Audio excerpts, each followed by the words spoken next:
сайн олохгүй байгаа болохоор архийг илүү хэрэглээд байна. Арх хэрэглэнэ гэдэг нөө стрессийн гормон ихсээд ирэхээр бусад аргаар стресс тайлснаас арх хэрэглэхээр илүү хурдан буучдаг. Тэгэхээр архийг илүү хэрэглэж ин гэсэн тийм судалгаа байдаг.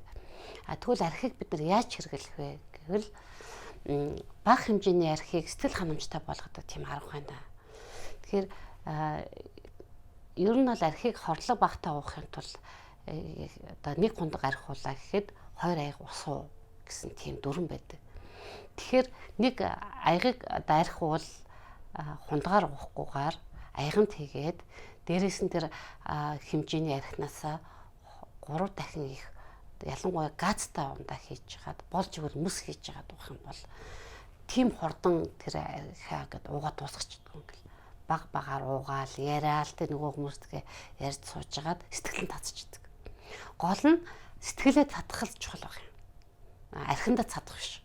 Яриах өрөөтэй байгаа бага зэрэг те зүйл өөрийнхөө нэг стрессийн төвшинг бууруулах тэр хэмжээнд л архийг хэрэглэх нь зөв байх юм.